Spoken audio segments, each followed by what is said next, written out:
Well, hello there, everybody. Welcome to another edition of the Pitre Dish. I am your host, Howard Pitre, along with host Mr. Matt Barron, the Mr. Paranormal Consultant himself. The women What's up, folk, everybody? all the women folk done hauled ass on us. They had some kind of shoe sale. Evidently, there must be some kind of shoe sale or something going on. And I didn't hear about it. They did. They all out of here. No, that explains why we're here then, I guess. And tonight we have a special guest, Mr. Mike Heston-Rogers. He's well known in the paranormal field. He's well known in the UFO field. He's a realist. It's my pleasure to actually be his friend. We've been friends for a little bit, and the man he's a remarkable person. He's an artist. There's nothing that this man can't do. Let's put it out there like that. There's not. Let's put it.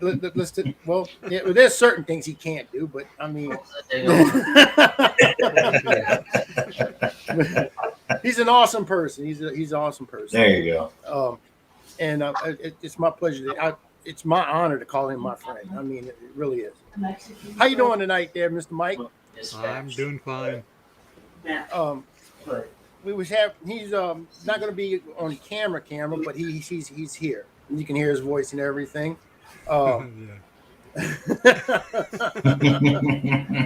He tried to locate his camera, but he couldn't find it. He's going through more cameras than you can shake a stick at. It's because he doesn't want to show his beauty on camera. That's what he doesn't want to show it. He'll put us to shame there, Howard. Yeah, he's a hot tamale. He's a hot tamale. And I'm here sharing this stuff while we're talking. And I have a button where you can just automatically share all this. You know, Would that be nice? It would be, but that'd make things too easy. No, maybe we can talk about that on our rant. There you go. We brought back Mr. Mike. We were talking here recently, and he's been having some problems with some skeptics out there. Now, I know Mike very well, and we've had long discussions. Whoever's out there, and I'm not going to mention any names or anything, unless Mike's wanting me to. But I mean, that's. Oh yeah, you can mention their names. That's fine. But if you have the haters are going to hate, let's put it that way, and that's the sad part about the paranormal community right now. We've been having discussions about this for quite some time. That people in the paranormal community do not get along for some reason. You have some people that do and some people that don't, and it's that small majority that makes the whole community go into shambles. And it's time, I think we need to step back and actually just say, push these people to the side and just move forward.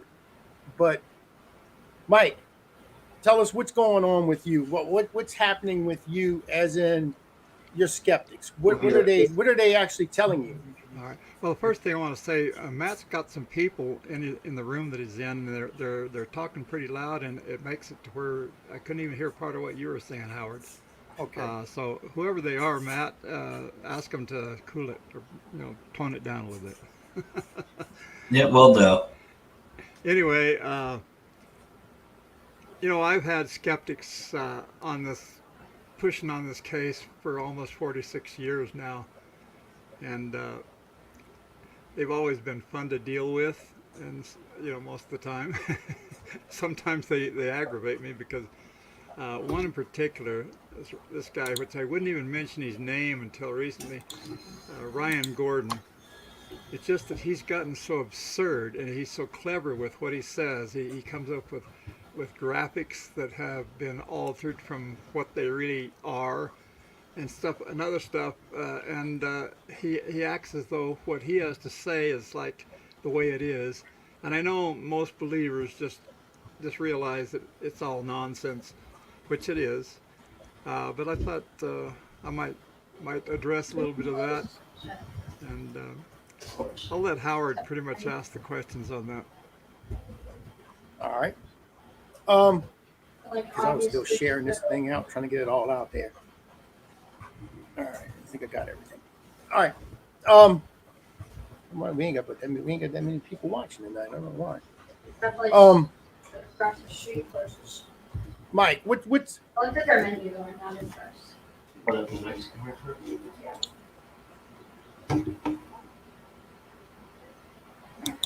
I got you. Um, Mike, can you tell me what's as in for what's happening? I know you had the people. We were talking right before the show, and this one skeptic, he's then flown a drone supposedly over the site where um, the abduction had taken place with Travis Walton. Yeah. He, go Go ahead. I'm ahead. sorry. I thought that was the end of your question, but go ahead. No, what is he saying? I mean, what he's being so skeptical about? I mean, y'all all taken lie detector tests. Yeah. Y'all all passed. Y'all, this is it's a well documented case. Extremely well documented. Yeah. And it's been around since the 1970s. I mean, so this is something that I just don't understand. Why would I mean, like I said, I guess in the beginning when I said haters will hate. Why do these people are doing this? Once in a while, somebody gets a wild hair and they want to become famous or well known or something. That's what we have here with this Ryan Gordon guy. Right. Nobody knew who he was until he comes up with this. And the first thing he came off with is this crazy Gentry Tower theory. And, you know, a lot of people out there probably don't know anything about this, but what it is, Gentry Tower is like 70, 75 feet high. It has a large thing on top, an observation deck, you might say, and it's enclosed and it's got big windows around it. It's a large tower, a very large tower. And he came up that road, I guess, apparently from what I can gather, and he saw it at night. Somebody had the lights on up there, and so he thought, oh, wow, that looks like a UFO. And so he developed his concept from there. And it really is a wild, ridiculous thing that he's saying. And you were talking about this photo, this supposed photo. It's not a photo. I suppose it basically is a photo. It was taken. Somebody told me it was taken during the daytime, and then they took a contrast meter or something and toned it down to where it looked like a night scene, but one where you can still see the foliage and whatnot. The main thing is that Gentry Tower. The first thing is, it's almost 4 miles away from the actual UFO site, almost directly to the west. And in this photo, they have enlarged the lighted part of the tower, maybe as much as 10 times, because the tower looks huge in this photo, and by actual scale, which I measured it, it would be barely visible. I mean, it'd be just a small spot of light over there in this photo. And so that's one exaggeration, deliberate change, an alteration in the digital format of this photo, so-called photo.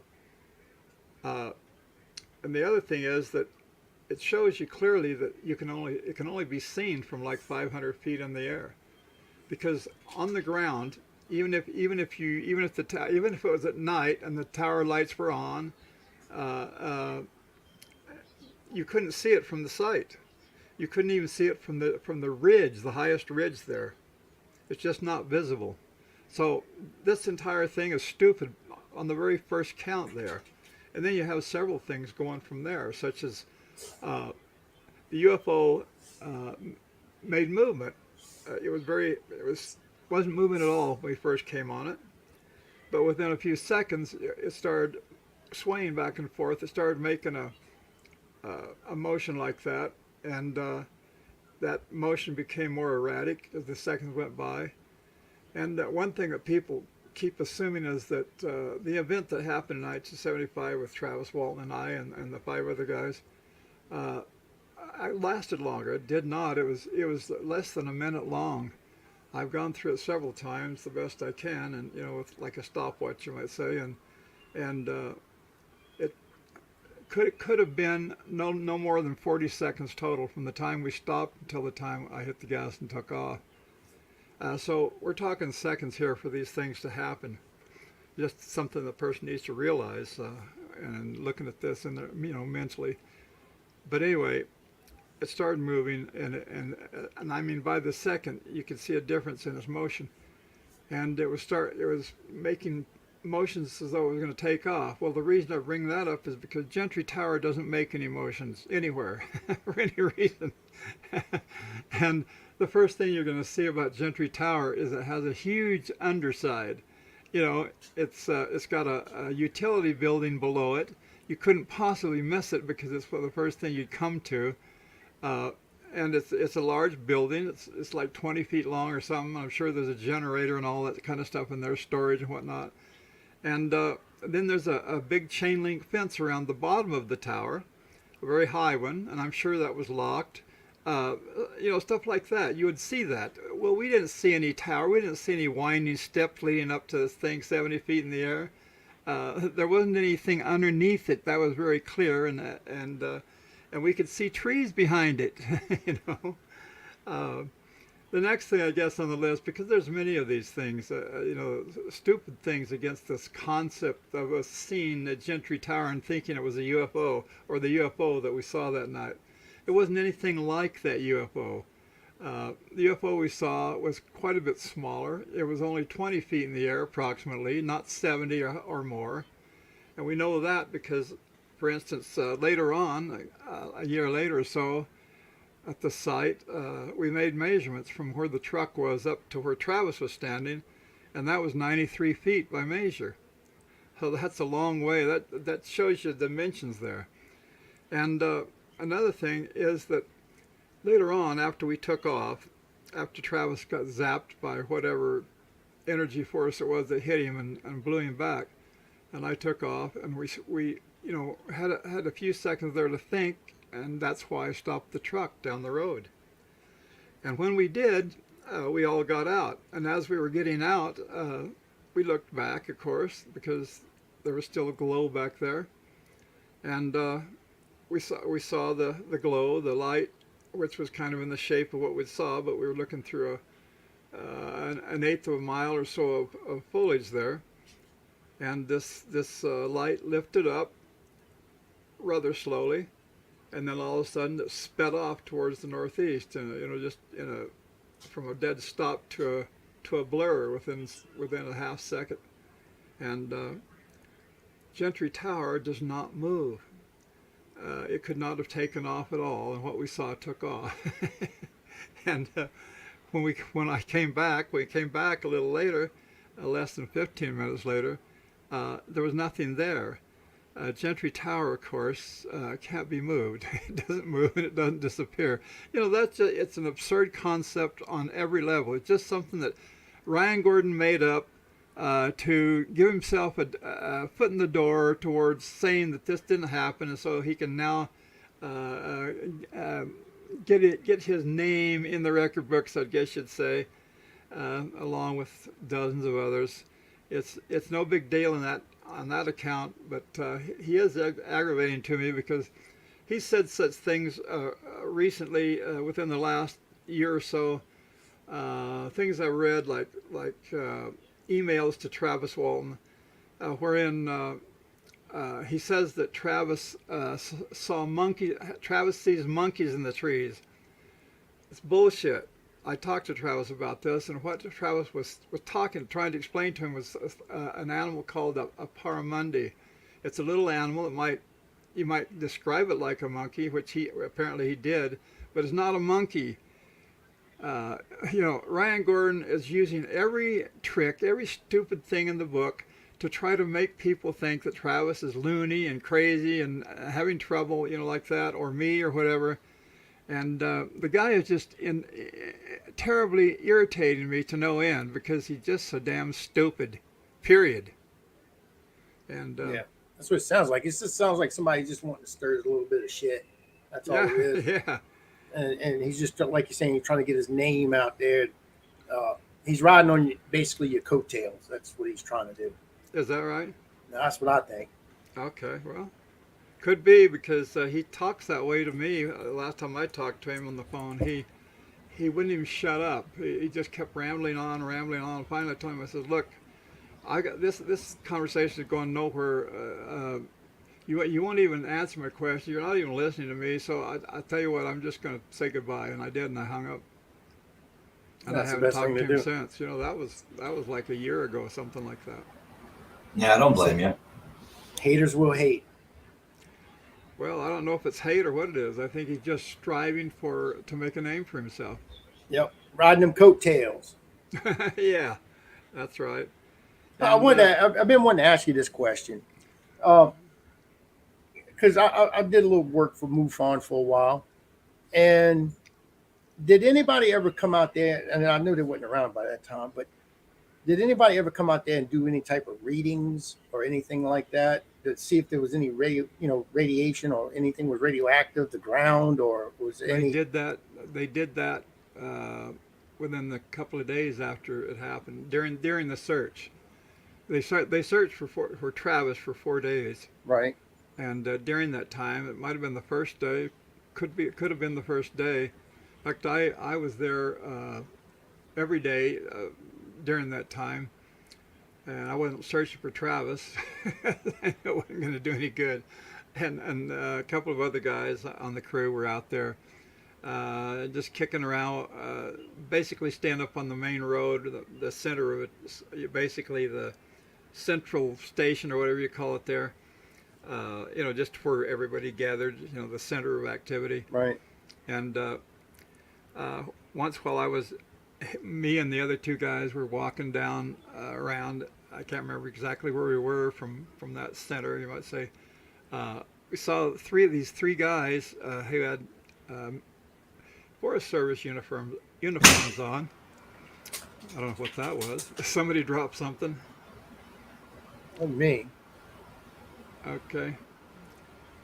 I think that noise I was talking about before, Howard, was coming from you because you switch a switch on or something. All of a sudden, I can hear some background noise that continues. Oh, mine. Yeah.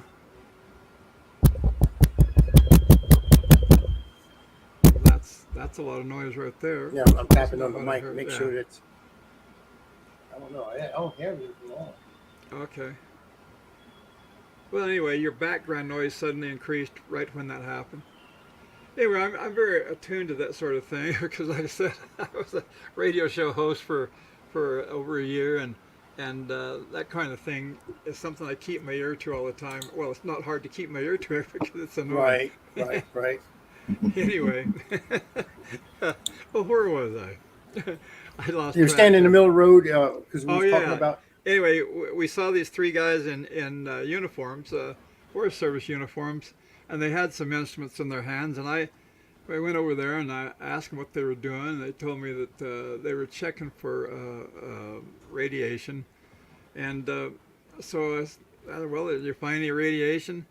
And the guy says, no, just background radiation. I says, well, we've all changed our clothes. We've all taken showers and stuff. Only thing I have that I can go get, and what we did, I think I went myself or sent one of the guys to go get it out of my truck, was hard hats. And we brought them back, and the guy run his machine over it, and the clicking, what do you call it, suddenly started clicking louder and more, and the guy got a strange look on his face. And they looked at each other, these three guys did, and the other two guys had machines that were different, so I don't know what they were measuring. But they basically rolled up the machines. The guy I was talking to rolled up the machine, basically speaking, and they just turned around and walked away without answering me. And one of the other Forest Service guys were there not too far away, and I went over there and asked him, I said, who the hell are those guys? And he didn't know. And anybody I talked to after that, tell them about it, they didn't know anything about it.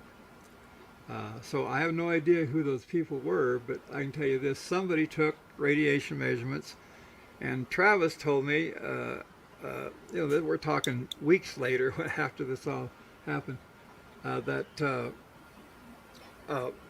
there was a group of people from Phoenix, I guess, that did a grid trying to I can't remember what that was, some sort of radiation or residue of radiation, and they found some readings. I don't remember what they were. That stuff is in Travis's book. I don't remember what it was, but So you're asking about reading, radiation, or whatever. Yes, that's been done by a couple of different groups. And Travis has record of one, but we don't know what the readings were from the Forest Service looking guys. Well, I know in the movie they depicted one thing. I mean, they really didn't show anything. They just basically they were just showing. I call them the Rockford Files.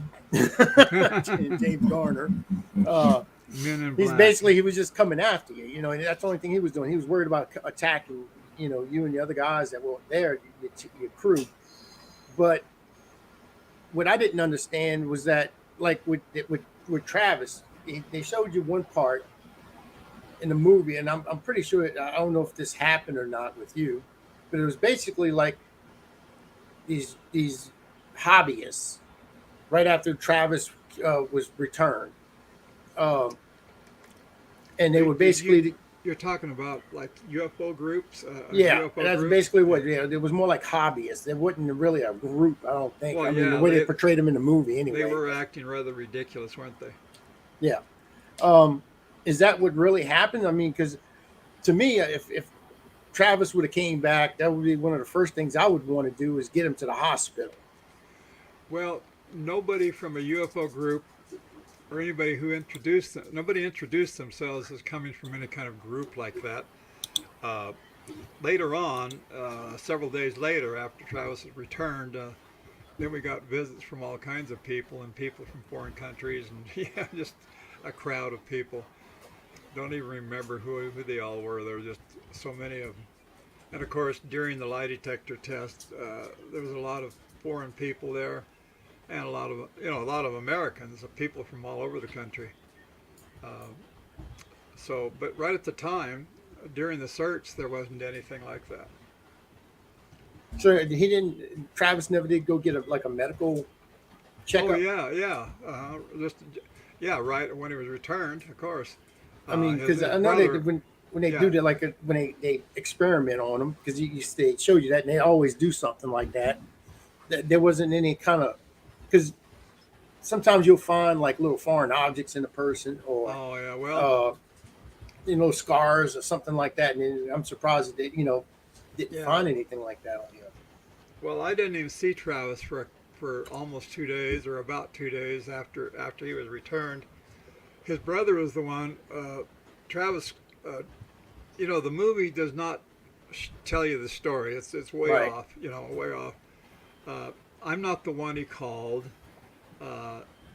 It's a different brother-in-law, his Travis's sister's husband, and of course they very quickly got a hold of Travis's brother Dwayne.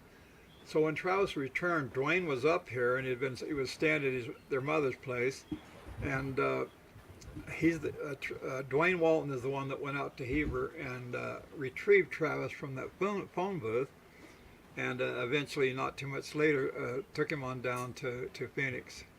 And when he was in Phoenix, of course, Dwayne did everything he could, and of course they did.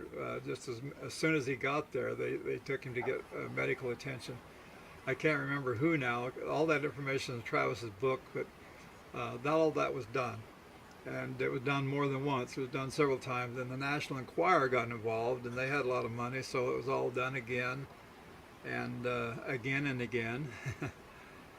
And Travis was studied after that repeatedly, and in many ways, psychologically, physically, and just about any other way you can imagine. It's almost like it would have been better just to have been probed and everything by the aliens rather than what we do, right? Well, that's it. I'm sure he got all that too. I mean, I don't know. I don't think that. but you're saying probed, no sexual connotation there. I don't like that kind of stuff. But I'm saying, he was probed like his face and his ears, and Right. that when he woke up, he had this thing laying across his chest. His story, when Travis talks about it, he talks about this thing that was emitting green light from underneath, and then when he jumped up, he knocked it off on the floor, and the green side, the lighted side, was down against the floor, and it was rocking back and forth because it was curved, and it was rocking back and forth and sending out these green shafts of light. And so, yeah, his head and chest and whatever, you can imagine.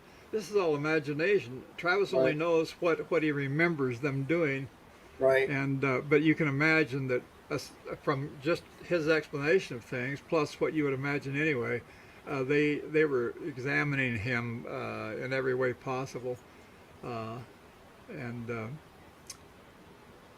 but from what he does remember, he was definitely examined. Yeah. Well, let's get off of that because I mean, with Travis, that's one thing, but and everybody knows the story with Travis. I mean, pretty much. Yeah, Let's talk about Mike. They keep getting the movie mixed up with what Travis says in the book. His Right. book and the movie are very, very different. Well, But anyway, let's talk about Mike. All right, what was you going through? I mean, all this shit was happening. Travis was missing. People were well, coming to you, what now? I mean, it was like you knew what happened to him. I mean, they were pointing the finger at yeah. you. Yeah, well, during the search, there was a couple of officials, or I guess you want to call them that, deputy sheriffs and like that, that decided that we, they didn't believe in UFOs, and you know how it is with people who just don't believe in UFOs. They've never seen anything, and so they're very certain that you couldn't have ever have seen anything either, which of course is nonsense. I've seen UFOs several times in my life, and several times, four different times, what I saw was definitely extraterrestrial. A couple of other things which were very large and very spectacular things were not extraterrestrial. I've proven them to not be extraterrestrial. But I've seen several things that definitely lets me know that UFOs do exist, and they are visiting this planet.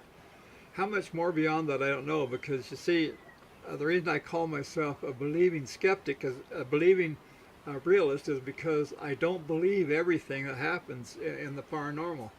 I believe in UFOs, but only a small part of that. Basically, I could be called a skeptic, and that would be an accurate portrayal of me. Only the thing that's accurate is that I believe in a few things that I've seen myself, and a very few other things that people have explained to me that they've experienced, because they're so rational and so obvious as being real. But like, for instance, I don't believe in ghosts. I'm not saying that there can't be ghosts. I'm just saying I've never seen one. And I think people go out a long ways to talk about UFOs. Ghosts. It's an interesting subject, but I've never seen one. So I've looked for ghosts. I would like to see a ghost, but I have never encountered one. So it's something I don't believe. Well, next time you're down here in Louisiana, I'll let you come stay at my house. Okay. Well, I think it is. I've heard a lot of talk over the years. I've listened to certain shows, and I've listened to a whole lot of people talk about it, but I've never ever had any experience myself. And a lot of stuff that people explain to me, I can cast off as just being a misconception. People believe, and they put it this way: people see what they want to see. If you're looking to see something like a UFO in the sky, hell, the sky is full of UFOs. I'm sorry, but I really am a realist. I consider myself to be unbiased, and I play the middle of the road pretty good on that. For instance, I do not believe that the Phoenix Lights have anything to do with extraterrestrials. I believe that whatever it was, and it was there, and it was very, very large, a third of a mile across, and all the things that people saw have been mapped out and documented, and all that is real. But I just don't believe it was extraterrestrial, and I have documentation on that. A lot of documentation that to show that the Phoenix Lights just more than likely, much more than likely, was not extraterrestrial. And that bends a lot of people out of shape, but that's the way I see it, because I'm unbiased. I'm not going to believe something just because I want to. If somebody's looking for the truth, you're not going to find it just by insisting that whatever you think is real is real. Prove it to yourself. Make certain it's real. And even then, doubt it. Because a lot of times people get fooled. It's very easy for a person to be fooled. So, what do you think the Arizona lights were? I mean, some people said it was flares off of a Well, jet. there was two events. Remember that. The second event was flares. I mean, the Air Force and the Army came out and explained what that was. The Maryland National Guard was there on training exercises, and they were dropping flares from airplanes, from military aircraft, and the flares act just exactly like flares that would act if they were dropped out of an airplane periodically at certain intervals. And everything goes towards that. There is actually no evidence whatsoever, photographic or otherwise, to prove in any way, shape, or form that those flares were anything but flares. And the first event is what I'm talking about here, as far as being not extraterrestrial either. That's something a lot of people don't know anything about, but I have wind documentation. I've gone to a lot of trouble to find every tidbit of wind information I could, and I found a lot of it. And Peter Davenport, of course, has he from the National UFO Reporting Center. He has compiled hundreds and hundreds of individual files concerning what they looked like and mainly the direction. He came up with a map of Arizona and shows the direction and precise position of the object or objects all the way down across Arizona. It isn't a straight line by any means. It's a gradually changing S curve, reverse shape of an S, all the way from the north to the south or the southeast corner of Arizona. And the object is described there and given an exact path, and that exact path of the UFO, as described by hundreds of witnesses, is exactly the path of the wind. And the wind wasn't even known about at the time. That wind information didn't come out until a day later. And yet it's identical. Not only that, not only is the direction, the curving shape of the direction of the wind identical, but so is the timing, and so is the elevation. A lot of people think the Phoenix Lights object was right above their rooftops or a few hundred feet up in the air, or maybe even 1,500 feet or so. Air Force pilots actually investigated that, contrary to the official,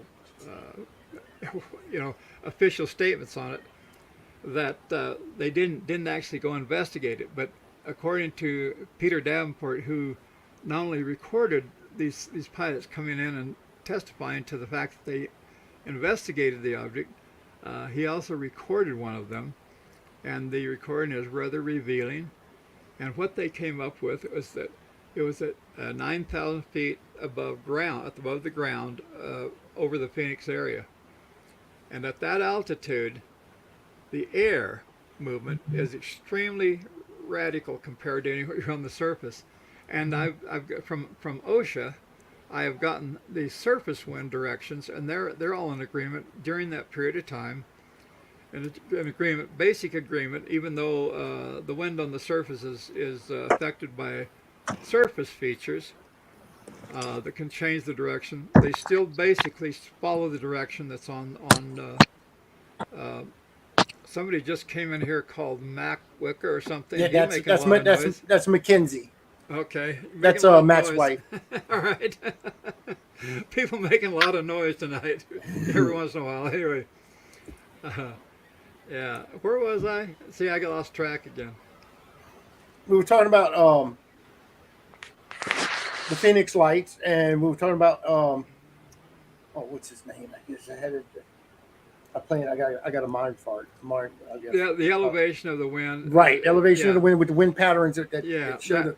up at where the elevation at which the object was flying, which is documented by the Air Force pilots who went to investigate.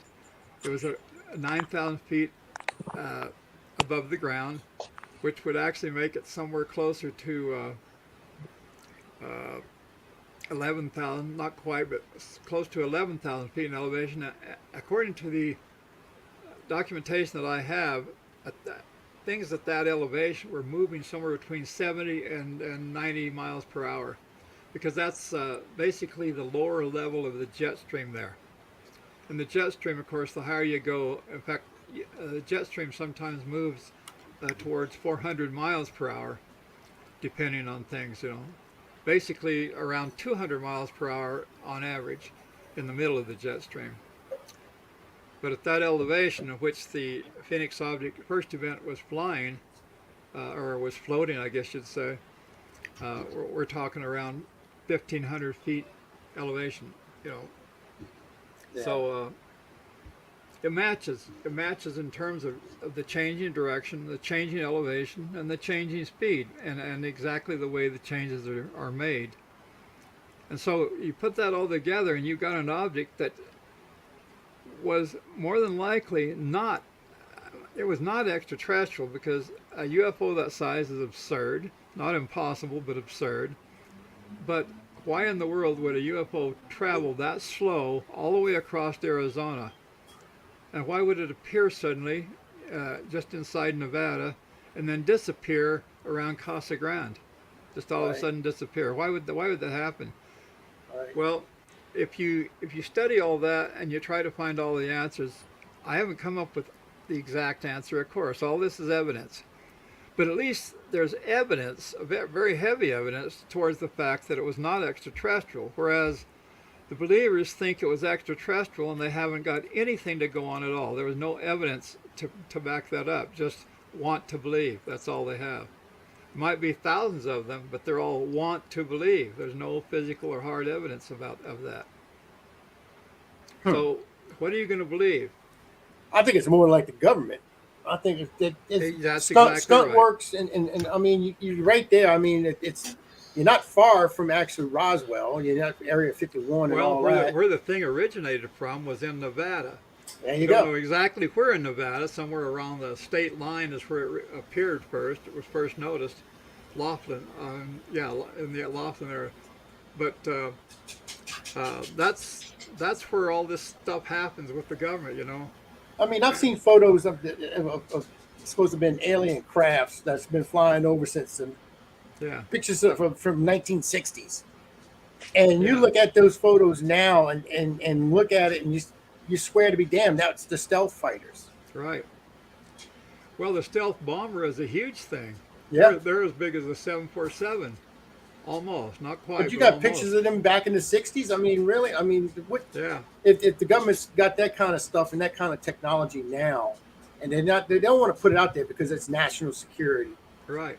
Can you imagine what kind of shit they got now? Who knows what they have? That's just it. We don't know, do we? And which probably saw was just a little test run that they were doing over Arizona. Yeah.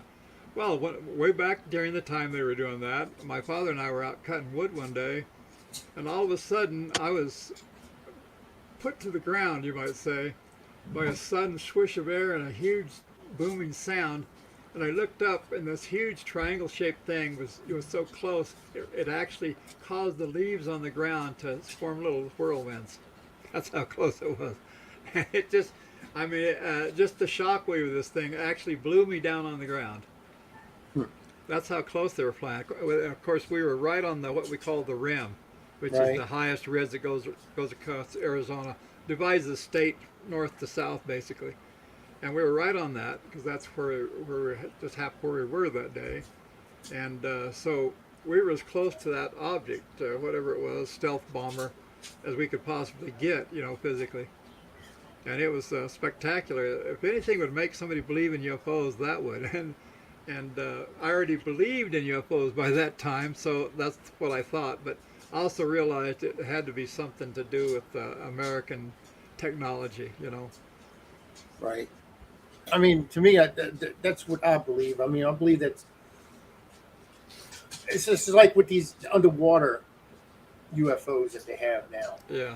And I mean, I went to Florida a couple of times. As a matter of fact, I was going to stop off at Gulf Breeze. And that's one of the big, at the time, was a hot spot for all these sightings of these underwater sightings and everything. Mm-hmm. And people were saying these are underwater bases and things of that nature. I mean, these are, there's so much that could be happening out there that the government's not telling you what's going on. And all by rights, they shouldn't tell you what's going on. Right. You know, Well, if they knew, they couldn't tell us. But the fact is, it's very possible they don't know much more than we do. then again, yeah. Because I I mean, mean, just recently or a couple of years ago. Well, let's see, recently, and I guess in timeline, yeah, this would be recently. With Russia, with the fall of Russia, the USSR, all the evidence that's been coming out that they've had uh, hid, just like we have now in the United States. Yeah. They have, of course, you had Project Blue Book and all, where they were trying to debunk everything. Uh, but now they just let it all out. Yeah. You know, and there it is. You can go out there and pull that stuff up anytime you want. I mean, I had my own little private.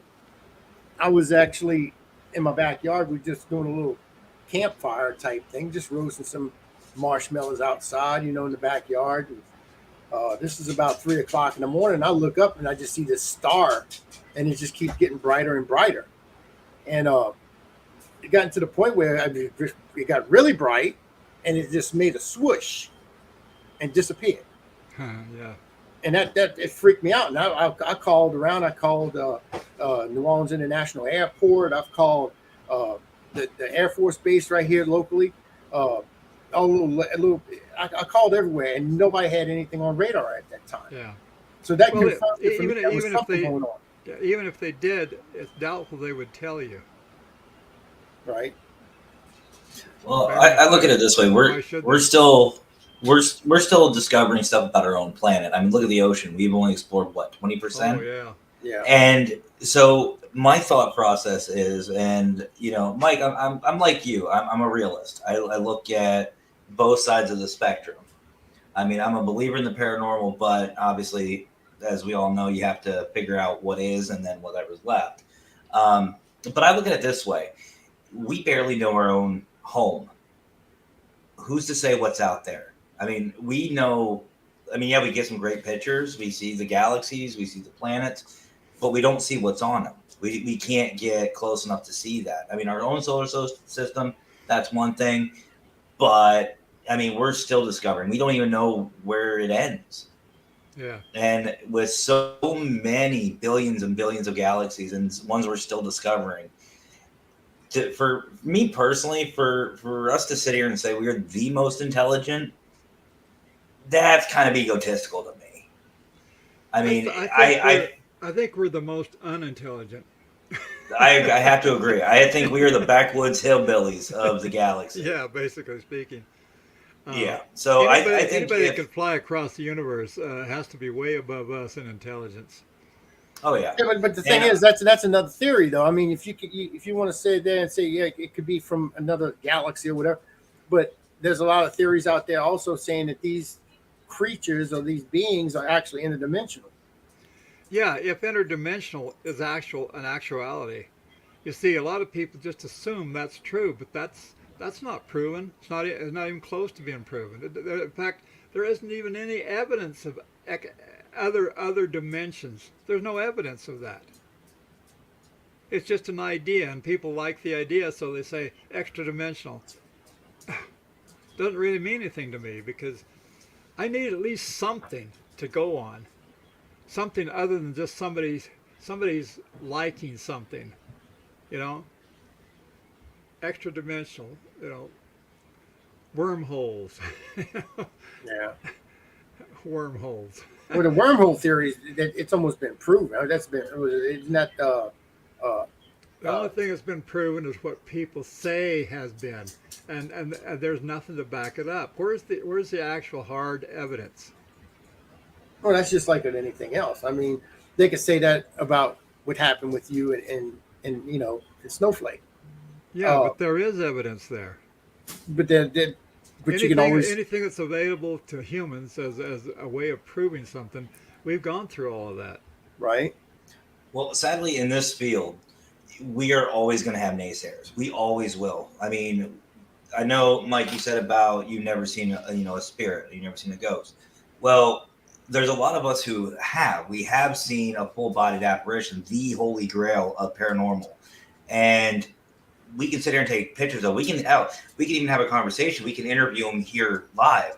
But there's still going to be those people out there that are going to sit there and say, it's CGI. it's this, it's that. There's Just like always what's happening to you, Mike. That's exactly what's happening to you right now. Even though Yeah. you saw and you've seen what happened to yourself, and you've seen the ship, and you've seen what happened to Travis, you still have people out there that's going to disagree with you. Oh yeah. it's a catch-22 being in this field, and Oh yeah. you know It certainly is.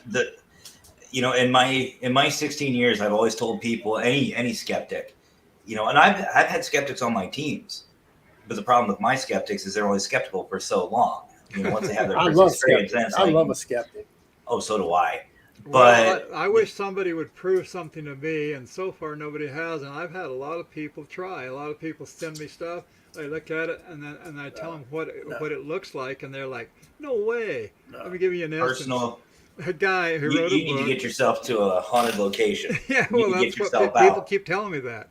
I had a guy on my show here back when I was doing a show, and he said he had a photograph of an old fort, and that one of the windows. This was back. They had glass, I guess. It was a long time ago, Civil War fort, and it wasn't being used, of course, anymore. But one of the windows that was still intact had the image of one of the generals, one of the South generals, I guess you'd say. I don't know which one now, but he sent me that photograph. Well, I run it through a big computer that I had, which I don't have anymore, but I had it, and I had a program on there that could clean the dust and the smoke and stuff off that glass. The building had gone through a fire, and the glass was smoke stained. It was also dust stained from the outside, and this program I had would clean that. Right. And what I came up with, this image that he had, was pretty vague to begin with. You'd have to believe that that's what it was to really say that's what it was. But after cleaning the windows, what was left, just by my putting it through that program, okay, was just the reflection of the bushes and trees that lay beyond it, in exactly the places you'd expect it to be based on the angle of sight, okay, and all that. And I sent that to him, and he just got completely furious at me. I mean, it's not evidence. Right. Some people can say, "Look at this." Well, that is not necessarily so. Just because they say it's evidence doesn't make it so. Put it through the ringer. The seven of us have been put through the ringer as far as what we say, and I say it still doesn't prove it. Everything that we've been put through, I still say it doesn't prove it. Right. But we've been put through the ringer, and it's come out clean on the other side. There have been, I don't know how many skeptics, over a dozen hard skeptics that all had their theories. But when you look at it closely, you find out that, well, they didn't put it down at all. Nobody ever shut it down because it really happened. Right. And we've done everything to prove it. And the people that say different can't do anything but say different. They can't prove it. Right. And I mean, to me, that, I don't know. To me, it's more like what you're saying with the spirits and everything, and what you experienced. You know what you saw, Right. and you know exactly what happened to you, and your crew and Travis. Y'all know exactly what happened out there that night. We experience that kind of stuff when we do investigations. We see things, we record it, and it's just like what Matt was saying. Mm-hmm. We can come out there and we can have an actual spirit. I've had one form right next to me. I mean, people were sending me pictures of this damn thing forming next to me, a spirit. Okay. And I'm but not the saying thing those is- things didn't happen to you guys. I'm just saying nobody has It's- shown me anything that would make. and that's why I change my say mind. that when the next time you come down to Louisiana, when you're passing through, just Well, come that's on not over. That's not likely going to happen. I'm 75 years old. Come on over, and we're more than glad to let you experience it. Yeah, well, Here you go, Mike. In recent times, I've had people send me things, photos and videos and stuff like that, and I actually had that happen a lot. But in all the things I've been shown that way, I can look at it unbiasedly, okay? Because the minute you decide that something must be real, that's what you see, okay? But if you go at it with an unbiased mind and you say, okay, I'm just going to look at this for what I see, I have yet to see any truth in anything I've been sent, any actuality of what they're claiming I was supposed to be seeing. Yeah. It could Well, also it always be even, something different, you know, but and shown to be different, oh, not just sorry. said to be different. Sorry, I'm sorry. You're fine. You're fine, Jumped you Mike. there. You're fine. But no. Here's the thing. Like, even in my 16 years, people still send me stuff. I mean, that's part of what I Yeah, do. You know, people ask my opinion, and I still tell them. You know, it'll still be dust. It'll still be water vapor. It'll be this. It'll be that. You know, I still break it down. yeah, And no matter what, I can't sit there and say definitively it is a spirit. It isn't a spirit. I mean, there was a really great one that one of a team I work with, my brothers and sisters, over in Light and Souls Paranormal. They sent me a really great picture. I don't know, Howard, if you saw that, but it was absolutely stunning, and it was one of the clearest apparitions I've ever seen in my career. But I still sat there and was like, no, that can't be it. And I'm still picking it apart. I had one sent to me today. And you know, it all comes down to personal experience in validation. And validation isn't just matching up evidence. It's not that. It's if you get a good photo from, let's just say, Howard takes a picture down in the French Quarter, and you see a bunch of spirits dancing, you have to go. You have to validate yourself. And that's the problem in this field, is a lot of people don't want to take that time and energy to yeah, go and actually validate for themselves. And I know I've seen it in the cryptozoology side as well. yeah.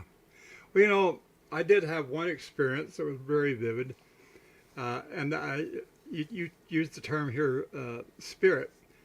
Mhm. In 1970, 5 years before Travis Walton's experience, uh, my brother and I, and Travis Walton, and my wife and a couple of my sisters were in my car, and we were headed out going to the valley and going to Phoenix from Snowflake, headed west, and it was after dark, and just outside of Snowflake a ways, we beheld what my brother Charles called the finger of God. Okay, and of course he was a very staunchly religious person. He was off into that realm, and he was, in my opinion, a bit of a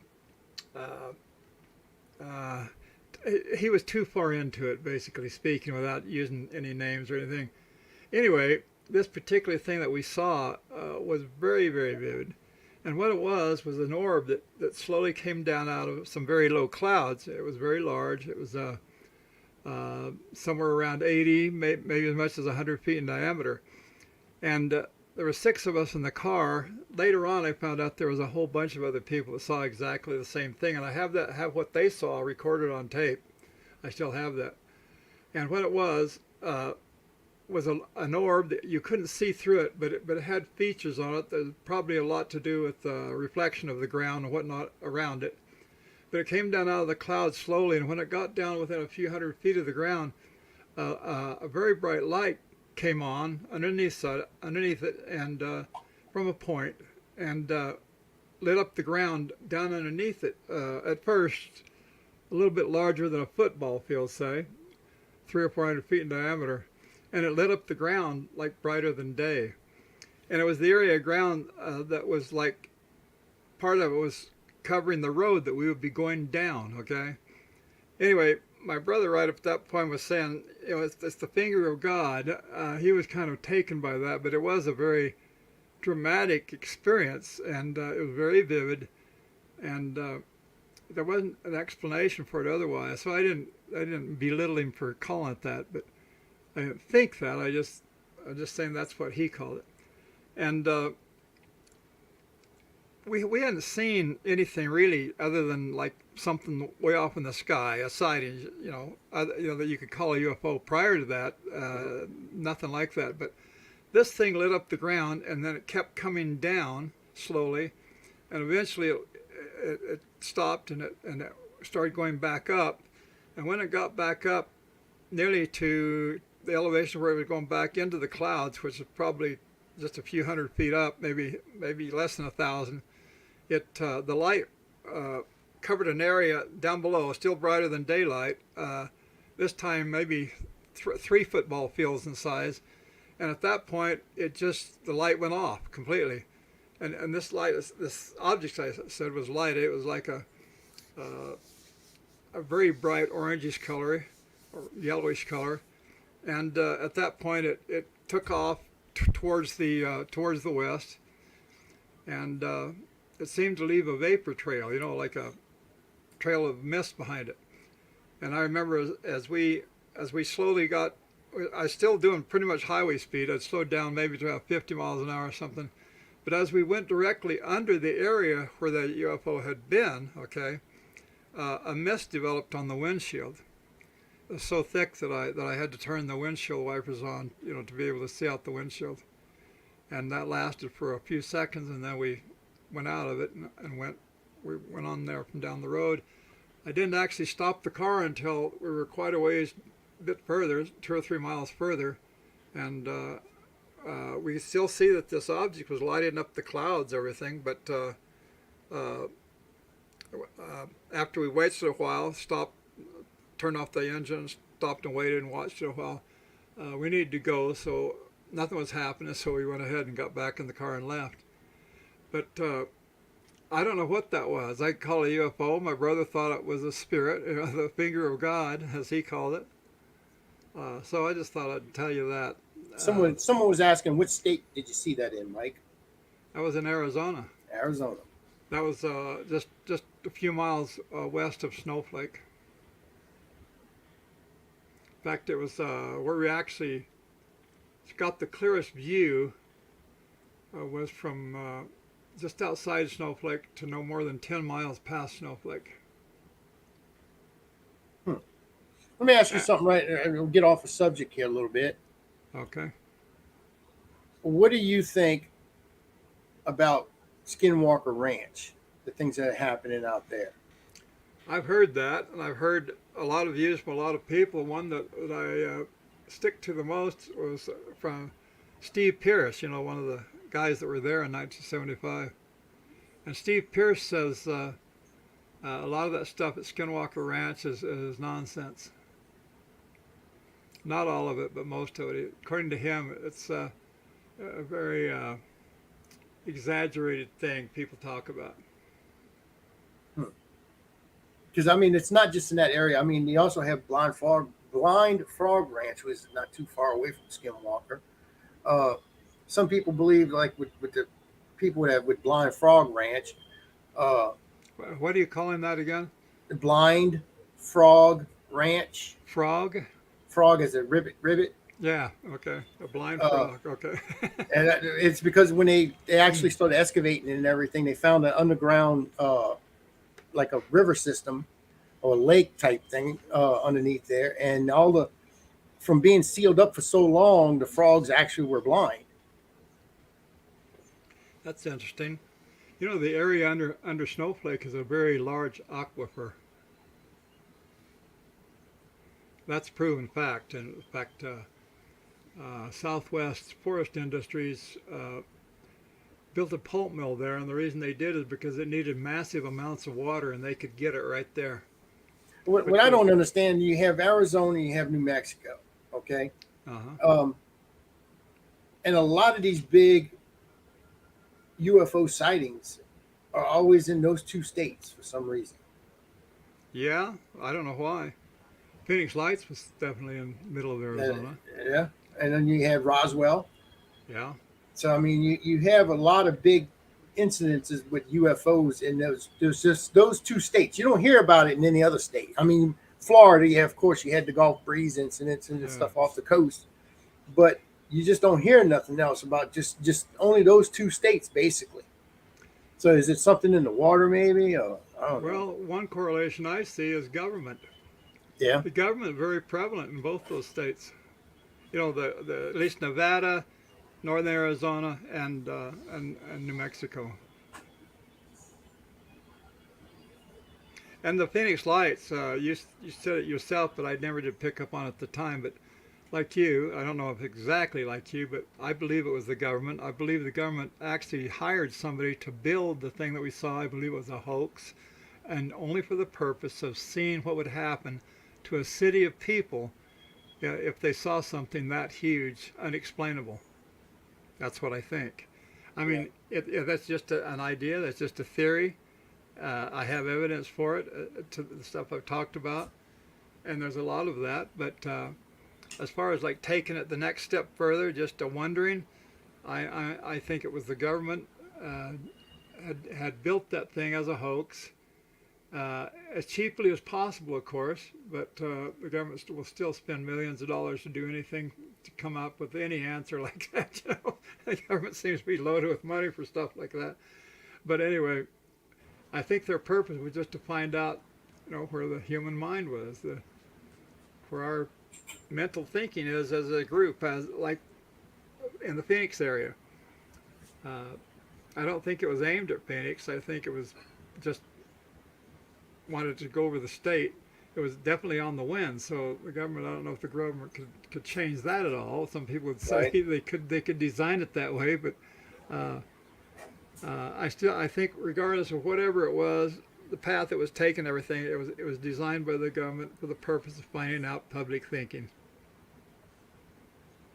And I think that was the whole thing about Project Blue Book too. I think that's what the whole thing was, just hiding something else that the government didn't want you to see.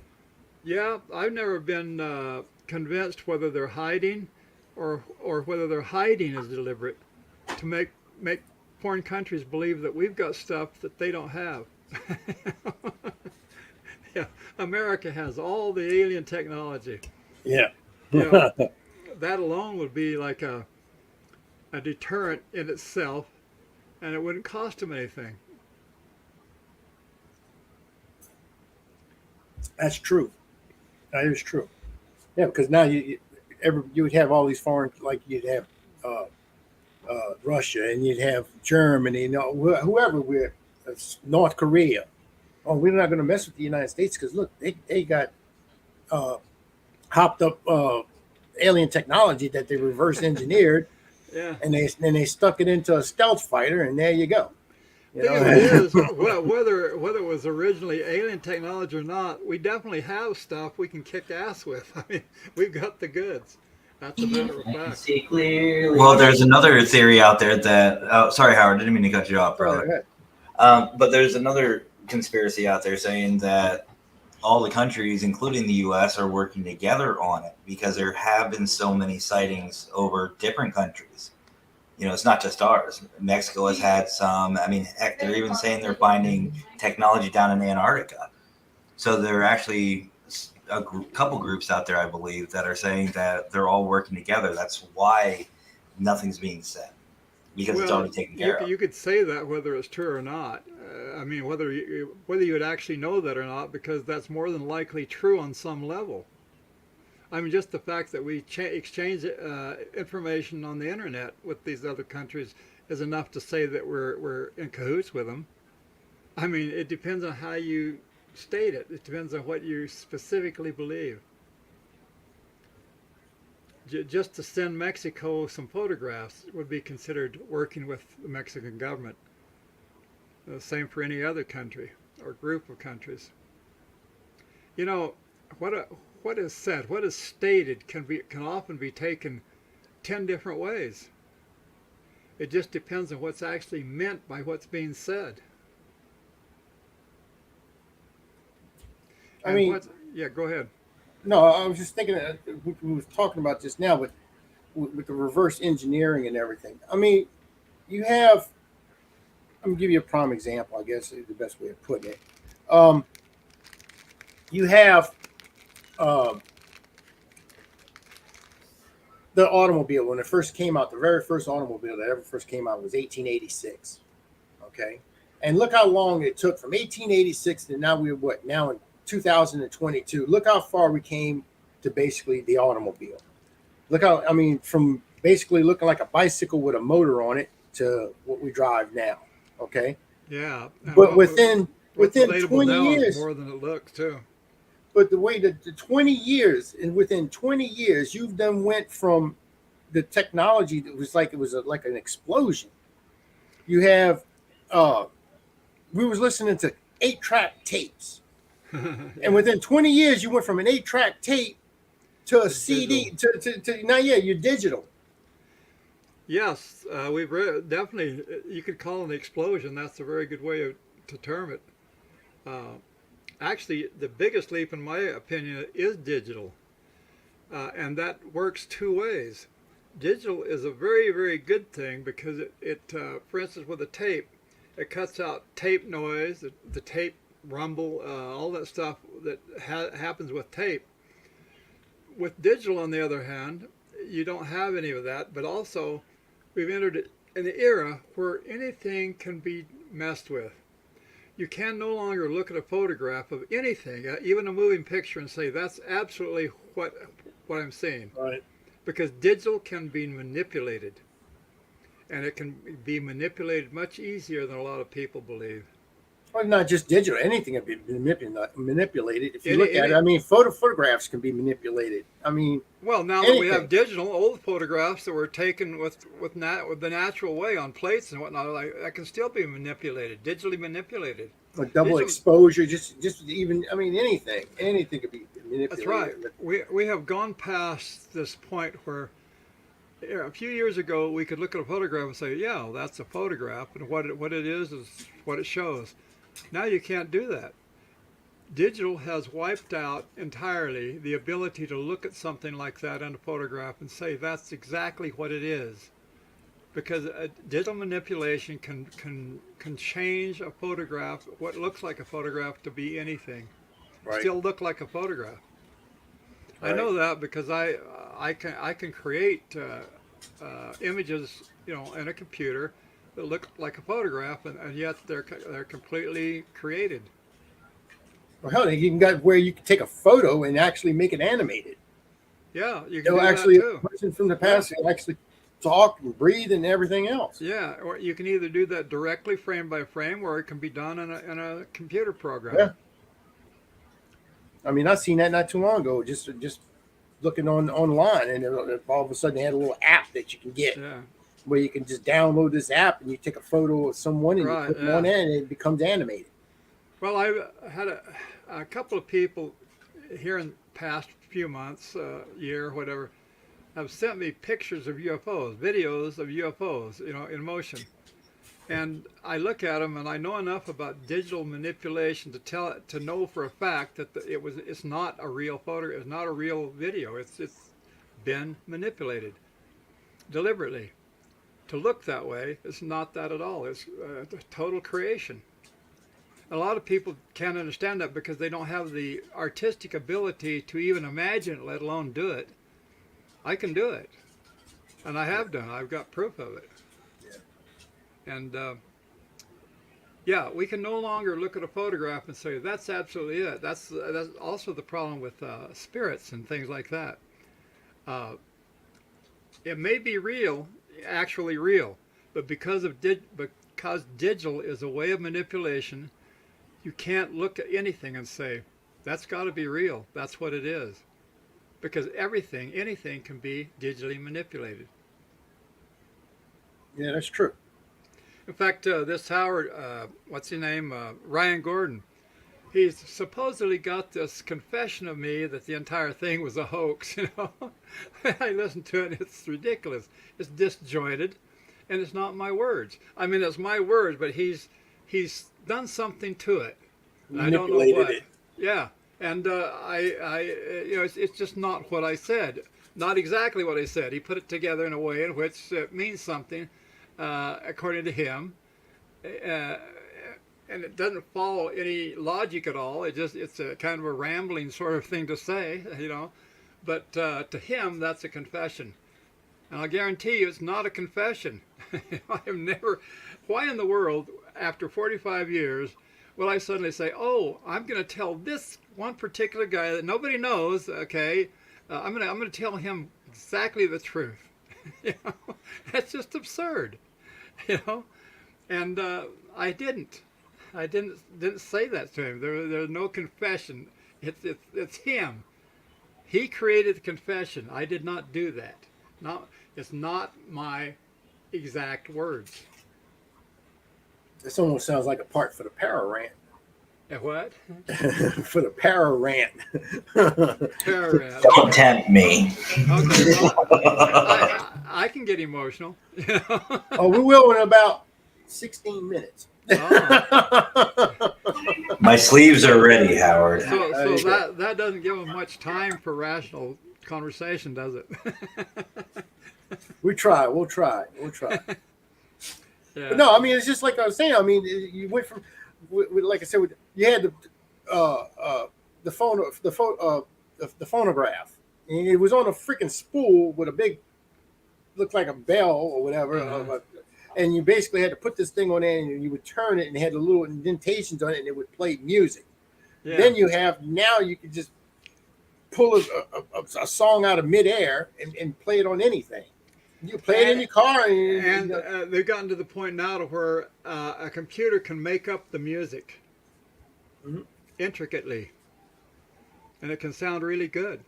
they call that dub smash, and you can dub smash music now. You can put two songs together and make it sound like a whole different new song. Exactly right. And not only that, but some of the stuff that they come out with beats, like rap, real bad. I mean, rap's nothing compared to some of this stuff. And a computer built it. Yeah, that's true. Hey, there is one thing I guess we got 15 minutes left here to be rational. You've heard of this person, this entity called Charlie Weiser? No? Well, Not me. It's one of Ryan Gordon's friends, okay? And this is apparently, I just call it a fictitious entity or something along those lines, because nobody knows whether it's a girl or a guy, and the name itself is completely fictitious. So this person is basically a hoax to begin with, just on the basis of the fact that their name is not real at all. Nobody's name is Weiser. Yeah. Might as well call him Bud Weiser. Huh? People have endlessly asked this person questions like I have, what is your gender? This person won't say. So it's an it, that's what it is. So this Charlie it has recently said something that just irritates me to no end, because it's so obvious, the situation. This person, Charlie, has claimed that my ex-wife, which I've been divorced from now for, 44 years, something like that. Okay, after all this time, but now claims that my ex-wife states that I was an abuser, and I abused my children, I abused her, and I held a gun to her head and stuff like this. What's amazing about all that, not without going into details, because people are not interested in the details of that. What is interesting, what I do need to address, the fact that I took this woman to court because she cheated on me, and she was basically just doing crazy things and living a life of that kind of life that you live, drinking and carrying on like that. Anyway, in court, the judge awarded the children to me, and they didn't even award visitation. Well, you know about Arizona law. If I had anything against me, if it could be shown or proven in any way whatsoever that I was an abuser of any kind to anybody, I would not have been awarded my children. Right. So I don't even know if my ex-wife actually said this. In fact, I doubt. I think it's an exaggerated statement, but the statement is obviously false just on the basis of the fact that if this was really true that my ex-wife was saying these things, and again, I don't believe it is, but if it was true, she's obviously vindictive. A woman scorned like that, to have her 6 kids taken away from her in a court of law? Yeah, but that would have been 40-something years ago. I could see that. But now she's just all of a sudden just get up on a high horse and say, oh, yeah, well, he 44 years later, out of the clear blue sky, I'm an abuser. That's absurd. And to be honest with you, Mike, when you hear something like that, that's private. That should be kept behind. You don't air your dirty laundry out there like that. Yeah, somebody who does air that dirty laundry, somebody who does that to someone is no good. That's exactly right. And so this person that isn't so wise, whatever it is there's no reason for them to even be doing that. And it's obvious, if it's true at all, that's what it is. It's just vindictiveness on the part of an ex-wife. And my ex-wife, as far as I know, isn't even vindictive, so I don't believe she ever said anything. She probably, I mean, she more than likely 99.9%. She probably didn't say nothing. If it's like It's the just- stuff it's that just people made up. say, yeah, if it's like the stuff that people say to Ryan Gordon, he'll take the words, twist them all around, and make a big deal out of it. A person can twist anything, even without digital manipulation. You can twist anything, just on a typewriter, on a keyboard. Yeah.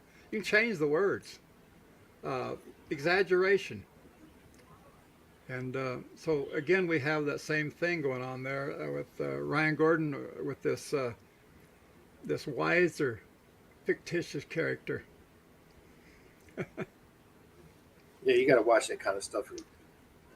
Anyway, anybody can make a fake account. Let's put it that way. I wouldn't doubt if it's the same guy. I wouldn't doubt if it's the same guy, just using a different name. That's all. That's in fact, I've been told that before, that this wiser person is actually Ryan Gordon. Yeah. Well, it's happened before. It's happened before. I know a couple people have like 5-6 accounts. Yeah. Well, didn't you just? We were talking and way before the show, a couple of days ago, we were talking, and you was telling me somebody hacked into your account. Oh, and my Facebook account, yeah. Yeah, and this stole it. A hacker talked me into sending him a number, about 7 digits.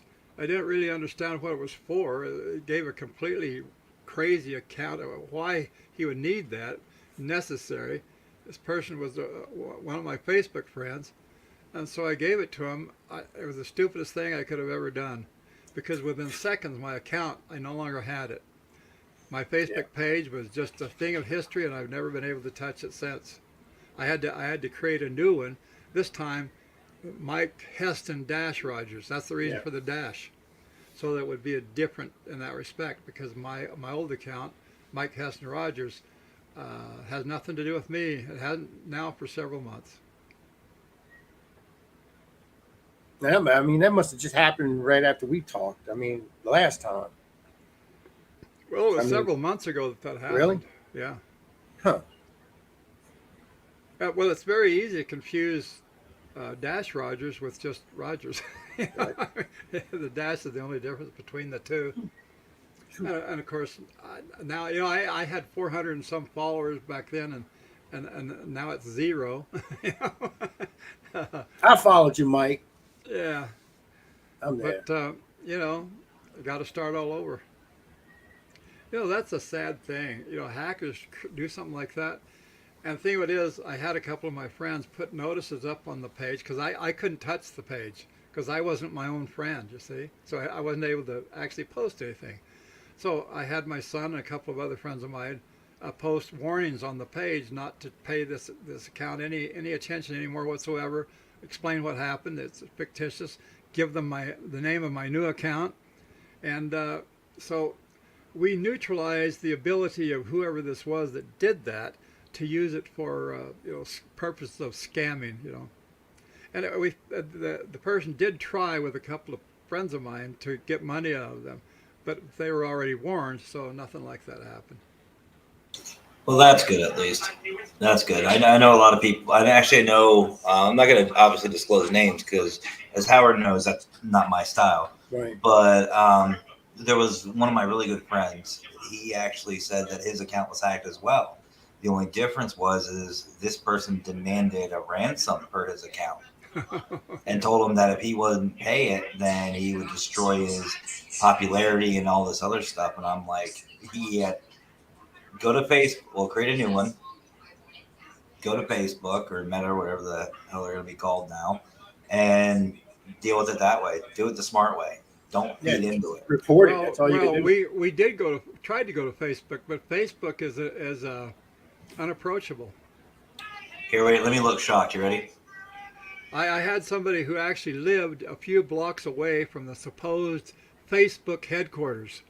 They couldn't do anything. They couldn't get any response whatsoever. And I've had people, and that was from Ireland. And then I've had people in the United States do the same thing. They tried. My son is a computer expert, and he's tried and tried. He can't. You can't say a thing to Facebook. They're unapproachable.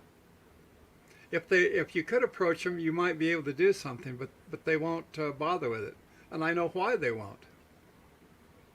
Because people have this happen to them so much that that's all the time they have, is just to try and fix people's accounts for them. And Facebook figures they got your money. They already making money. Why do they worry about you? You know? yeah, well, That's they right. don't, yeah, they don't need to go around with all that. That's for sure. I'll tell you what, for that Facebook Pay stuff that they want you to sign up for, I use a dead card that I don't even use anymore. So good luck getting my money. Yeah, well, they get their money anyway. I mean, Yeah, but they always ask you for that little number on the back too. I mean, you have to give them something. They just don't take it and just automatically charge it. So, I mean, Just get I a had prepaid Walmart card. Put a well, dollar actually, on there. I'll send them a bill. There you go. Write them an IOU. So when does the rant start? Has the rant already started? Oh no, we could start. You want to go ahead and start the rant now? Oh no. Hold on, I'll get my I don't even sleeves. know what I would do for that. I haven't ever heard this before. So Mike, the general premise of this is to basically get anything that you've been holding back off your chest. Let any aggression, any frustration, whatever, just let it out. Yeah, Because sometimes it's good. And not for just you, Mike, but for everybody. These rants, it's not stirring stuff up. It's not causing trouble. What it is a chance for you to vent in a safe environment to where no one's going to judge you. No one's going to come after you because we all watch each other. We all watch each other's backs. Almost everybody in this room here that has been commenting are very close friends and family to myself and Howard and many others. So that's what this is about. It's just a chance for you to just let go.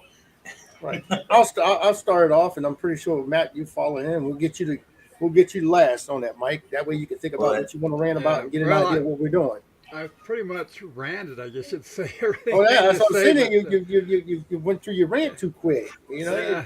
So Howard, do you want the sleeves up now or wait till after the video? Let's do that after the video. Let's hit right. the video. Okay. All right, you ready for this? Let's hit the rant. All right.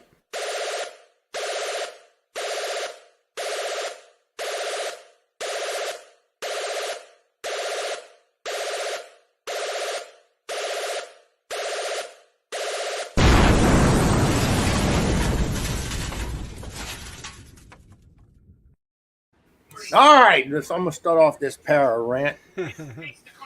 What I have to talk about is the pieces of shit that are out there that like to just come on after people like Mike and just want to just tear down his name and his reputation. That's uncalled for. Mike's didn't call your name out. I'll call your name. I don't care.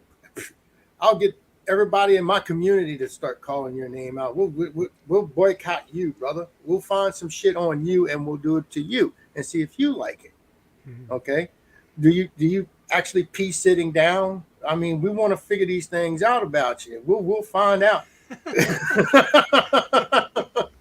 So I mean, that's what anybody who's out there who likes to destroy somebody's reputation and wants to come after you for some because of what you are now in the community. To me, that's it's a troll. I call it, the best word to use is a troll. And to me, that you ain't no better than you are. Let's put it. There's dog shit, and then there's grass, and then there's some mud, and then right underneath that's where you're at, buddy. I mean, you're just actually the seepings from the dog shit through the mud and everything at the bottom of that. Okay, Howard, you're giving them credit. I'm speaking highly of them, didn't I? But no, that's basically my para rant's going to be for about today. I mean tonight, because I was listening to Mike tell me this just the other day, and to me that I was thinking about it more and more and more about it. And this happened to me. I'm pretty sure anybody who's respected in the community and who has just a little bit of notoriety because they know what they're doing, okay, and people watch them. And like I told Mike earlier, haters will hate. And to me, this is what it's a haters will hate type of thing. And to me, this person's also looking to see if he can make a quick buck off of Mike's name, which is, I don't like that. I don't like that at all.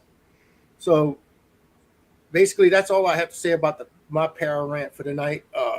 You're a piece of shit, and may God have mercy on your soul. All right, Matt, what you got? I know you was over there doing first. Before I get to the sleeves, that was probably the quickest rant I've seen yet. That was good. Good and to the point. I like it. I like straight and direct. Get direct to it. So here we go. Tired. I am tired right now. One for each of what I gotta say. So first of all, I completely agree with Howard here. If you, I've said this before, and I'll say it again, and I won't stop saying it. If you pieces of shit just spend all of your time looking for other people's crap or drama or stirring stuff up, grow the fuck up. Be constructive. Use that energy to be constructive and help promote this field and help promote positivity, and stop trying to ruin it because you're uncreative and you have nothing better to do besides stick your fist up your ass. On the flip side of that, I said I got two. Oh yeah, no lube, dry, hand open. But yeah, that way. Oh yeah, puppet. The other side of that. The other side of that is some of these people who, and it's not anybody in particular. I've noticed it's a big group of them. There are people out there who are sitting there saying that they want the drama to stop. They want this to stop. They're sitting there saying, I wish it was over. I wish it was over. I've said this before, and this is not to be negative towards anybody, because y'all know I'm nothing but positivity, much love. But it stops when you stop it. Don't go on a 6, 7, 8, 9, 2-year freaking episode series on it. Just ignore it. Who cares? I know people don't like me, and you know what? Cool. I like me. I enjoy what I do. I have fun doing it. I get to help people, get to meet new people, great people, and I have fun doing it. Everyone wants to talk shit about me. Go for it. It's a one-sided battle. I've already said this numerous times. I've had someone literally say that they're going to start a war with me. I'm like, cool, that's a one-sided war, so good luck with that. Have fun. I'm going to be over here doing my thing. And Mike, I don't know if you've heard this before. I know Howard has. I actually had somebody who's, I don't want to say really well known, but he's got a little bit of a backing. I don't know how many he has now, but he literally said about 4 or 5 months ago that he is going to end my paranormal career on a Tuesday.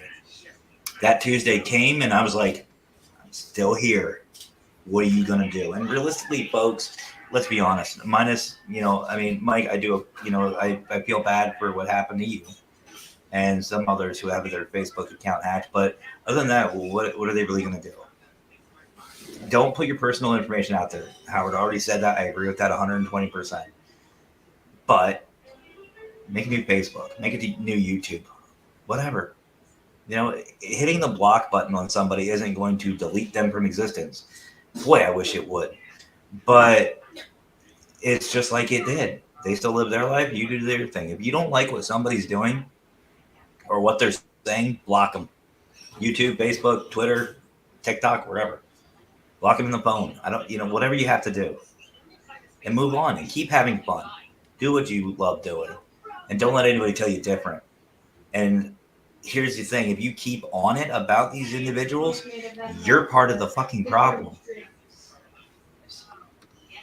And my last point I want to make is I fucking hate Virginia drivers. If you're from Virginia, I am sorry, but fuck you. Seriously, perfect driving all the way down from Pennsylvania. As soon as we hit the Virginia border, literally like 2 minutes in, as soon as we hit Virginia, my GPS said, welcome to Virginia. Accident. Serious. We had 7 of them. As soon as we got below DC, just accidents. You guys suck at driving. Learn how to drive. Well, I have no idea what you're actually talking about there, but it sounds good, I guess. I've actually followed. If Jackie was up and she was just in the kitchen just a while ago and she walked out, but there was a car. I was going to the grocery store. She was sitting in the passenger side. I said, "Look at that son of a bitch in front of me." She goes, "What?" I said, "He's got a Kansas license plate." And what I said, I'm going to stop this son of a bitch, and I wanted my $5 from him. Because when I went to the temple up in up there in Kansas for the Fear Fest, they charged me a freaking toll to get into the state. Really? So I want my money back. If he's in Louisiana, $5 to get $2.50 into Kansas? $2.50 to get in, $2.50 to get out. You can't Oh. leave it. Oh, really? You'll love this. You'll love this, Howard. The Pennsylvania Turnpike over by Allentown is like 30 some bucks to drive on. Just to drive. You don't get anything from it. It's like 32, 33 bucks. Just to drive on the damn road. Wow. I was trying to weird to me. I was going after that son of a bitch. I would get my $5. Yeah. We had this one guy, Mackenzie was driving. I was taking a little quick nap, and we get to a 4-way intersection. Now we all know you get to a 4-way intersection, whoever shows up first goes once you're all stopped, or the person to your right. That's in everyone's handbook, I'm pretty sure. Right? This guy, we stopped, and this guy apparently thought we weren't going to. So what does he do? Instead of just going about his day, he makes it a point to drive real slow and just I'll put it to you this way, Howard. You don't have a rating high enough for what I was saying to that mother. And he was I'll just put it that way. And I love everybody, but he was I gave him a little old school Southern comfort. Isn't it funny how people out on the highway like that can be so brave? You know, be so brave. My girlfriend that I had up until 4 years ago or something, she wouldn't put up with that. And more than once we were driving and somebody did some crazy stuff, and so I caught up to him. They pulled into a service station. I pulled in behind them, and she got out. She's a woman, okay? And she was fit to fight, okay? And this person, even though it was a big guy, okay, he wouldn't admit to anything he said or did. He was just a complete coward, you know, which showed me that, you know, on the highway, people become brave. You know, they say they think they can get away with it. And the second they're out of that situation, they're their real self, and they're anywhere near brave. Well, it's turning into we get taught to drive defensively. Mind your space, pay attention. Now it's offensively. It's a freaking like race. It's like, let's hurry up. You see a whole line of traffic, but let's cut and weave in and out of everybody. It's like, and then what really gets me is the ones that say baby on board, or you see a car seat in the back and they're still doing that shit. It's like, I want to just pull you over, knock you out, and take your kid and take him to CPS right then and there, because you don't deserve that kid. That kid's gonna die with your driving. I mean, the trouble it's is, like bumper cars. The trouble is that driving offensively is not the way the highway patrol or the police look at it. You still have to drive defensively in their mind, because offensively is something you have to give an excuse for why you're acting that way, and no excuse you can give them is good enough. So offensively is something a person does on a personal basis. Somebody's talking there that's really interfering with that was Matt's wife. He muted it. Oh. Okay. But yeah, we did that yesterday. I mean, I could tell you that my brother Kevin he brought me he had his brought the truck over. I had to go get some lumber to finish out my porch, and because I'm taking a little vacation right now, it's supposed to be a vacation, and trying to fix everything for after Hurricane Ida. Still doing repairs after that crap. But anyway, we was just 2-lane highway. There's 3 lanes. It's got the center lane where you could turn off to either direction, and then you had the 2 opposite lanes that run parallel to one another. And this asshole comes flying up the middle lane. He passes up everybody, and he jumps in, almost causes a wreck at the red light, and jumps in front of this truck, and he's hauling ass. I said, "You see this son of a bitch? Look how he's driving like that." Well, we had the last laugh. We were going putt-putting. We finally get to the red light. There he is sitting at the red light. We pull up right next to the guy, and I started laughing at the son of a bitch. Where did you go, buddy? All that shit for nothing. Well, turnabout, fair play. One time I was going down the freeway near Tucson, past Tucson, going towards Old Mexico. And my girlfriend was with me, the girl I was just talking about. And we were driving about 3 miles over the speed limit, about where you could get away with it, But this pickup with a couple of guys in it came racing by at least 20 miles an hour faster than we were going. And they were flipping us off and yelling names at us and stuff. For why, I don't know, but they were. And so we didn't think anything of it. That's the way things happen, So a few miles up the road, I don't know, 5 minutes later, they were pulled off the highway there, and the engine was smoking really heavy, like it just burned up. So it was like, oh, okay. So the nature took care of it for us, Showed them what was what, right? It's great when that happens, huh? Yeah. All right. Let's see. What else do I want to rant about? Let's see. Fictitious characters. The person we were talking about, this Charlie Wise or whatever. I've accused this entity of being a fictitious entity several times with no response. But as far as I'm concerned, a fictitious entity, somebody that will not give their actual name or gender or anything else about them, just a bunch of crap, okay, doesn't even have a right to say anything. You don't have a right to say anything. If you can't fix your accountability to your name, you shouldn't be doing it. It's very obvious that a fictitious character has no right or reason to be saying anything about anybody. Period. You're right. You're right. And they are a fictitious entity. They're a nobody. They're a non-existent whatever. Piece of shit. Well, I don't use that kind of terminology, but whatever. Let's get scientific with it. Don't worry, Mike. Howard will for you. It might take a little bit. I got the potty mouth. I don't care. I'll go for it. I'll just rant and rave. Hey, I'm military. I'll go off. Let's go. Mike, actually, this para rant was actually a brainchild of Matt. I wanted Matt to do this. I wanted Matt to have a show about his ranting, because he had a rant one day, and it was awesome. I mean, I just fell in love with Matt right then and there. I mean, I said, oh, I got to talk to this man. This motherfucker knows what it's about.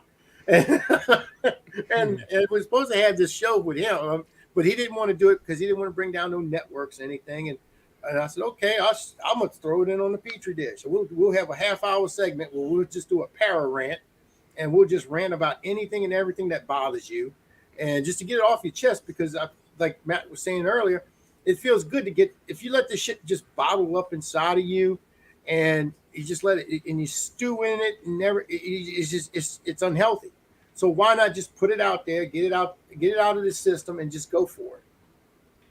Well, if I had anything bothering me that bad, I might have a reason. But I find all this stuff interesting. I don't find anything to be upset with, actually, or certainly not to have it affect me in a major way.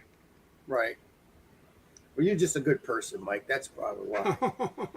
Okay, whatever you say.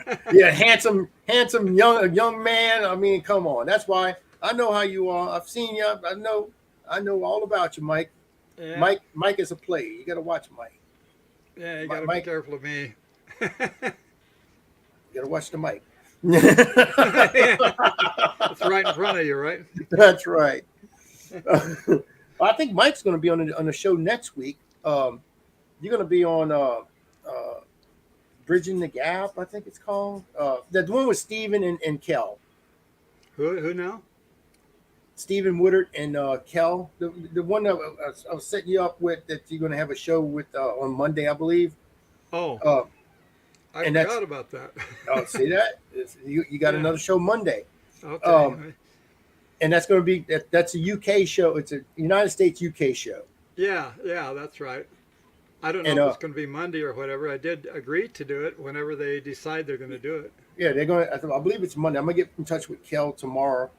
And because it's right now, it's probably a 6-hour difference right now. Yeah. So it's about 4 a.m. there, almost 4 a.m. So there's always something new to talk about. I'm always thinking, if I'm going to do a show of talk about the same old thing. A lot of people like just talking about the same old thing, but I always look at it as something new. And by the time something comes up, something new has happened, and so I have something to talk about besides, the always existing talk. So There's somebody else I want to talk about, and this man here, I swear, I'll tell you his name, Brian Laverty. I'm gonna tell you right now about Brian. He's a nice guy. That's it. Not where I thought that was going. But no, I love Brian. He's a good guy. I like him. I do like him. I seen him seen him tonight. He's in and out. Got my berries showing. But Mike, tell us about you do have some paintings that if you get in touch with Mike Heston-Rogers, Mike Heston-Rogers, yeah, he can give you information on basically it's the cover art for Fire in the Sky. and the Walton Experience, yeah. Yeah.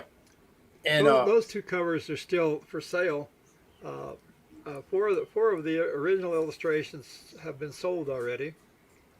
Two of them at one time to a guy who said he was doing it purely for historical value, which I can understand. This thing is 40, almost 46 years old, so I guess that puts it on the verge of being history. yeah. Three of us are already gone, almost half of the guys that were there. But it will be history at one point, regardless. I think to me, I mean, it's still fresh. I mean, I'm at that age where everything's still fresh to me. So I mean, Yeah. I don't know. Some of these younger people, I mean, you come up to I talked to this. I thought it was a man at first. It was just a kid.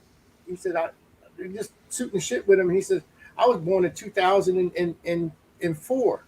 I was like, I can't. wasn't that just yesterday? Right? And I looked at 2004. I was like, come on, really? That'd make him 18 years old. Yeah, he looked like well, he's a man, I guess, in the legal sense. But I mean, I was like, 2000. Man, I was, God, 2004. Just Lord. I mean, I'm still flashing back to freaking 80s and just like that in the 70s, man. I remember I used to haul wood down to the valley during the gas scare. I can tell you how long ago that was. You guys probably don't even remember the gas scare. Yeah, it was when I was in my 20s, I believe. And wasn't that with what's his name? Peanut Man. What's his name? Shit. God dang it! I see him as plain as day. I can't think of his name now. The president at the time. Oh, I don't remember who the president was at that time. He was a peanut farmer. Bush? Jimmy Carter. Carter, yeah, okay. Carter. Anyway, yeah. the reason I'm bringing this up is because I was hauling wood from up here on the mountain down to the valley, which is like a 3.5 hour trip. And it was split up for firewood and everything, and because we could get good money for it in the valley compared to up here. And so it was pretty lucrative there for a while. And I remember more than once actually, but one time I was invited inside after I delivered the wood, and these people were having a party, basically speaking. It's the better part of Phoenix, and they were all drinking, and this one lady there said, "Well, we'll offer you a drink, but you're obviously not old enough." I said, "Really?" I said, "I'm 26 years old." She didn't believe me. I said, "Well, how old do you think I am?" She says, 18. That's what made me think of it. Was 18. This guy 4 years younger than 2004. People thought I was way younger than I really was. In fact, they still accuse me of that. You got a baby face. Oh, well. I only do whenever I shave. I go from 36 to 12. It's weird. Yeah. Well, that photograph, I'm looking at me right there. I'm not shaved. I have a mustache and a beard, although it's kind of white, so it kind of blends in with my skin, I guess. Hey, Howard, before we run out of time, I kind of want to summarize something real quick. So, because I think you and I have been on the same page for most of the Pitre Dish and since we met. But I want everyone to understand that our rants weren't generally based off of one person. It wasn't based off of one group, one team, one channel, whatever. What it we're basically saying, folks, is if you want to be a part of this field, you want to make a positive, impact, whether it's the paranormal, the cryptozoology side, wherever. You have to be open to everybody, everyone's suggestions, thought beliefs, everything, because only, as we always say, and everybody said this, in every story, there's three sides: his side, their side, and the truth. Right. And when you're in these fields, you have to look at all the surrounding evidence, not just one or two things. You have to understand, if you're going to be in this field and you are going to investigate it, you have to do your due diligence on every side of the field, not just one. You have to be open to constructive criticism, and you have to be open to receive it as well, because it's a two-way street. So And there's that's a way of giving constructive criticism too. Don't just Absolutely. don't just shame someone, or No, just come no, out no, and no, attack no. them. No. Talk to them. I mean, that's what this field's about. Nobody's getting paid any mega bucks. Nobody's getting paid, period, in doing this crap. And we're doing this because it's the love of what we do. And for that, I mean, there ought to be a mutual respect. Yes. But there is no mutual respect. I mean, you got people that they think that you get something, they got to have more.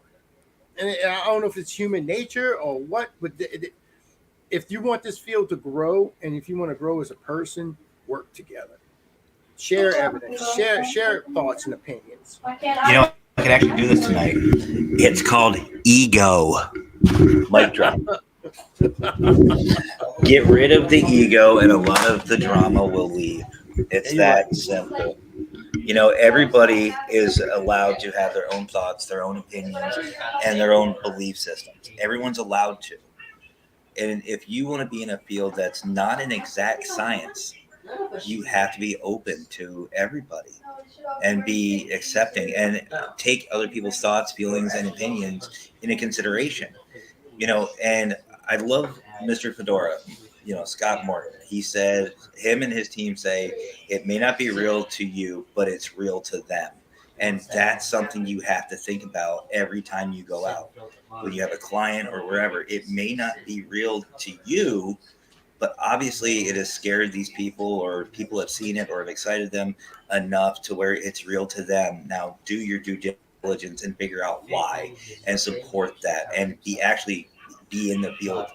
Because either A, you're going to debunk it and you're going to make them feel better, or B, you're going to validate their evidence and make them feel amazing. If it actually works out that way. Yeah, All but right, either side.